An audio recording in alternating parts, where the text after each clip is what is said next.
Las primeras frases de una obra son siempre esenciales para su comprensión de conjunto. El descubrimiento de Harry empieza con las siguientes palabras.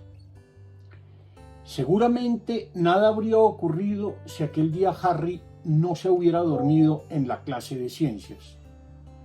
Bueno, en realidad no es que se hubiera dormido, simplemente su mente estaba en otra parte. ¿Qué fue lo que pasó? Sí, claro, que Harry se quedó dormido, pero esto no fue lo importante. En realidad se trató de algo más fundamental, que en ese pequeño momento de sueño ocurrió algo significativo. El profesor de ciencias, en medio del sopor de la última clase de un día caluroso, y cuando ya había hambre, cansancio y somnolencia, al ver que Harry se quedaba dormido, aprovechó para hacerle una pregunta. Harry, ¿qué es una cosa que tiene una cola larga y da una vuelta alrededor del Sol cada 77 años? La respuesta era sencilla, el cometa Halley. Pero Harry no lo tenía claro en ese momento. Solo recordaba lo que escuchó poco antes de dormirse. Todos los planetas giran alrededor del Sol. Era lógico suponer que si esta cosa, por la que le preguntaban, giraba alrededor del Sol, debería ser un planeta. Su conclusión era errónea, pero no parecía absurda. Cuando al escuchar la carcajada de sus compañeros supo que había fallado, se sintió decepcionado. Sin embargo, minutos después, cuando pensó en su error, descubrió algo nuevo. Que su respuesta era errónea porque había razonado de forma incorrecta, pues de la afirmación todos los planetas giran alrededor del Sol, no se sigue que todo lo que gira alrededor del Sol sea un planeta. Nunca lo había visto así, pero le encantó lo que acababa de descubrir. De pronto se dio cuenta de algo que nunca había percibido, que cuando uno toma una frase verdadera e invierte sujeto y predicado, la frase se vuelve falsa. Y sí, es cierto, la mente de Harry estaba en otra parte. No se limitaba a buscar la respuesta correcta. Ahora estaba concentrada en sí misma. Estaba preguntándose por cómo es que uno piensa y si de una proposición es posible deducir otra proposición. ¿Y cuándo es posible? ¿Y por qué lo es? Sí, la mente de Harry estaba ahora muy despierta. Era una mente activa, reflexiva y abierta al descubrimiento. A pesar de que se hubiera dormido y cometido un error, él había pensado y descubierto algo que ni sus compañeros ni el profesor habían pensado y descubierto. Sí, tal vez nada hubiera pasado si Harry no se hubiera dormido. Pero en efecto, algo ocurrió y eso que sucedió fue realmente significativo. Lo que descubrió fue tan esencial, y así lo percibirá él, que terminaría por transformarlo a él mismo e incluso a sus demás compañeros. Pero, ¿qué fue eso tan fundamental que descubrió Harry? A primera vista, algo trivial, que cuando en las oraciones verdaderas se invierten sujeto y predicado, éstas se vuelven falsas. Lo probó con muchas oraciones. Y sí, si es verdad que todos los perros son mamíferos, de ahí no se sigue que todos los mamíferos sean perros. Si es verdad que todos los carros son vehículos, de ahí no se sigue que todos los vehículos sean carros. Harry estaba fascinado con su descubrimiento. Al fin y al cabo no se lo había enseñado nadie. Era algo que había descubierto él por sí mismo. Y eso produce satisfacción. Tanta satisfacción que quiso compartirlo con otros. Como Elisa, que tal vez no fuera su mejor amiga, pero por lo menos atendía a sus pensamientos y no se había burlado de él cuando cometió un error en clase de ciencias. Claro que Elisa le propuso una frase donde su descubrimiento ya no funcionaba. Ningún león es un águila. Y cuando la invirtió, ningún águila es un león, descubrió que en ese caso su regla no funcionaba. Harry sentía que había fracasado de nuevo. Sin embargo, Elisa encontró algo interesante, que las frases de Harry empezaban con todos y las suyas con ningún. Y esto marcaba una diferencia, pues la primera regla podía ahora completarse y ajustarse de este modo. En las frases que empiezan con todos no se pueden invertir sujeto y predicado, porque si son verdaderas pasan a ser falsas. En cambio, en las frases que comienzan por ningún sí se puede hacerlo, pues si invertimos sujeto y predicado siguen siendo verdaderas. Si es verdadero que ningún perro es un electrodoméstico, también lo es que ningún electrodoméstico es un perro. Era muy sencillo y tal vez seguía siendo trivial, pero a Harry nadie le quitaba la agradable sensación de haber descubierto algo. Él había hecho un descubrimiento, es decir, había hallado algo que hasta entonces era desconocido o que había permanecido oculto para él y para otros. Sí, él lo sabía. No se había inventado algo nuevo, pues un invento es otra cosa. Es crear, diseñar o producir algo que antes no existía. Se pueden descubrir las leyes de la herencia biológica, pero las máquinas pensantes es algo que se inventa. Inventar es muy interesante, pero descubrir es algo maravilloso. Es develar algo que está allí, en la realidad, en la vida misma, sin que nos hayamos fijado en ello. Harry estaba fascinado con lo que acababa de descubrir. Y había descubierto algo más, el placer de descubrir. Y además había descubierto otra cosa, que lo importante al descubrir no es aquello que descubrimos aquí y ahora, sino los sucesivos descubrimientos que vienen a continuación. Cuando descubrimos algo por nosotros mismos, empezamos a explorar en una dirección que nos llevará a hacer nuevos descubrimientos. Por lo pronto, Harry se ha dado cuenta de que hay unas oraciones que se pueden invertir y otras que no. Pero a medida que avance la novela, irá haciendo otra serie de descubrimientos nuevos. Por ejemplo, que todo lo que uno dice puede ser traducido a un lenguaje artificial en el que se puede ver mejor cómo los pensamientos se conectan unos con otros. Y sobre todo, que seguimos reglas al pensar. Pero ya iremos viendo uno a uno los sucesivos descubrimientos de Harry y sus amigos. Harry ha descubierto el placer de descubrir. Ha descubierto que se pueden descubrir nuevas cosas, pero además ha descubierto que las cosas se pueden buscar y que hay un proceso adecuado para ello. Un proceso de búsqueda. En realidad, todo este primer capítulo del descubrimiento de Harry es un paradigma, un modelo de dicho proceso de búsqueda. Y como se indica al comienzo del manual Investigación Filosófica de Lippmann, dicho proceso se puede describir en 8 claves básicas que se van encadenando paso a paso de la siguiente manera. 1. Todo empieza con una sensación de dificultad o frustración, como aquella que se da cuando Harry no sabe responder de la forma adecuada a la pregunta del profesor en clase de ciencias. 2.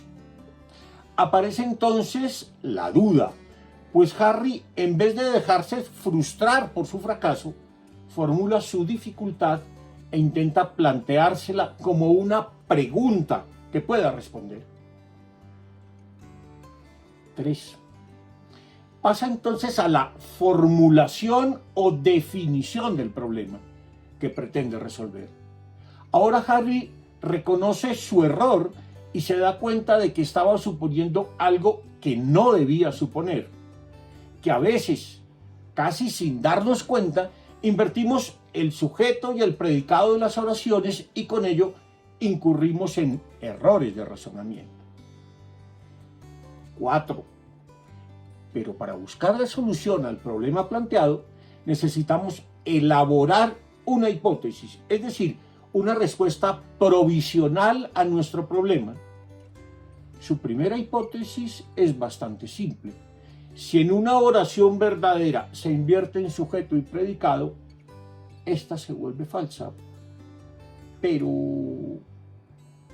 5. Hay que poner a prueba esa hipótesis. Y Harry lo hace aplicando su regla en muchos ejemplos distintos en los que ve confirmada su hipótesis inicial. Pero allí no acaba todo. 6. En su diálogo con Elisa, Harry encuentra una evidencia que contradice la hipótesis a través del contraejemplo que le propone su compañero. 7. Pero lejos de vencerse ante el contraejemplo, Harry hace algo inteligente. Replantea su hipótesis de tal manera que pueda dar cuenta de la evidencia que la contradice. Su nueva hipótesis es más amplia. En las oraciones que empiezan por todos, no se puede invertir sujeto y predicado porque se vuelven falsas, pero las que empiezan por ningún sí admiten tal inversión. Como vemos, ha replanteado y ha precisado su hipótesis. Y 8. Y así su descubrimiento, que parecía trivial, empieza a adquirir sentido cuando lo aplica a nuevas situaciones, como cuando al final del capítulo le muestra a su mamá lo erróneo que es el razonamiento de su vecina. Al concluir de la oración, todas las personas que no pueden dejar de tomar van a la tienda de licores, que todos los que van a la tienda de licores son personas que no pueden dejar de tomar. Es decir, que no todo el que entra a una tienda de estas es un adicto al alcohol, como sugiere la vecina. Harry ha descubierto el placer de descubrir y el proceso de búsqueda. Pero dicho proceso de búsqueda solo es posible para el que atiende a lo que pasa en su mente. Harry ha puesto cuidado en sus pensamientos. Se ha fijado en cada una de las cosas que pasan en su mente y lo ha hecho con atención. Se ha preguntado a sí mismo, buscando la causa de su error. Ha intentado entender por qué no entiende. Ha descubierto algo a través de lo que inicialmente fue simplemente una ensoñación. Harry atiende a cada uno de sus actos mentales, a sus sueños, a sus recuerdos, a sus intentos por jugar con ciertas ideas, a la pregunta por sus frustraciones. Además, se ha vuelto más atento en el proceso de búsqueda. Y una persona más atenta es mucho más inteligente, comprensiva y sensata a la hora de actuar. Harry ha descubierto entonces una forma de descubrir. Y se trata de una forma de descubrir que no está basada en el éxito, sino precisamente en el error y el fracaso. Su aprendizaje es autocorrectivo, pues él ha aprendido de sus propios errores. Y ha aprendido sobre todo que se puede pensar mejor si uno es capaz de darse cuenta de lo que hace al pensar y de lo que ocurre en nuestra mente cuando pensamos. Harry tiene ahora claro que a él no le corresponde esperar que otro, sus papás, sus maestros, etcétera, le enseñen a pensar. Sería como si uno esperara que alguien le enseñe a respirar o a hacer la digestión. Pues pensar es algo que ya hacemos, pero que podemos aprender a hacer mejor si ponemos atención a lo que ocurre en nosotros cuando pensamos. Y ese será precisamente el juego que Harry le propondrá a sus compañeros. Descubrir entre todos qué es lo que pasa en nosotros cuando pensamos. Pero como se trata de un juego, se requieren reglas. Pero en este juego las reglas no nos las inventamos nosotros. Tenemos que descubrirlas. Él, Harry, ya empezó el juego descubriendo una primera regla que tal vez no entienda todavía suficientemente ni comprenda en todas sus implicaciones. Pero ya ha empezado el juego del pensar, y a medida que avance la historia, entre todos irán descubriendo nuevas reglas. Por cierto, ¿en qué consiste la regla que descubrió Harry? Es una regla que se utiliza en la lógica formal, la regla de la conversión. Consiste en esto: hay proposiciones que admiten la conversión lógica, es decir, la inversión de sujeto y predicado, como las proposiciones universales negativas, es decir, las frases que comienzan por ningún. Si es cierto que ningún pez es mamífero, también es verdad que ningún mamífero es pez. Mientras tanto, las proposiciones universales afirmativas, es decir, las frases que comienzan por todos, no admiten tal conversión. Si es verdad que todos los sapos son anfibios, es falso que todos los anfibios son sapos. La razón es muy clara. Si decimos que ningún pez es mamífero, es porque la clase de los peces y la de los mamíferos son totalmente distintas, a tal punto que no tienen ningún elemento en común. Y por tanto, si es verdad que ningún pez es mamífero, también lo es que ningún mamífero es pez. Cosa totalmente diferente ocurre en las frases que comienzan por todos. Al decir que todos los sapos son anfibios, incluyo a todos los sapos, que es una clase pequeña, en una clase más grande, la de los anfibios. Y si esto es verdadero, lo contrario, que todos los anfibios son sapos, eso tiene que ser falso, porque una clase más pequeña cabe toda en una grande, pero una clase más grande, la de los anfibios, no cabe toda en una más pequeña, la de los sapos. Pero Harry ha descubierto algo más que una regla. Ha descubierto que esta funciona, que se puede aplicar a situaciones de la vida práctica. Primero la puso a prueba en abstracto, en ese juego con frases que practica con Elisa, pero al final de este primer capítulo la pondrá a prueba en su vida cotidiana, en el diálogo con su madre, en que le muestra que detrás del chisme de la vecina hay un error de razonamiento. Harry, que al comienzo se sintió frustrado por no poder responder correctamente a una pregunta sencilla, ha terminado descubriendo el placer de descubrir. Y sobre todo nos ha enseñado que podemos descubrir pensando las cosas por nosotros mismos, con él. Y a medida que lo acompañemos en cada uno de sus descubrimientos, iremos descubriendo también nosotros el valor del pensamiento reflexivo y autoconsciente que sabe aprender de sus propios errores.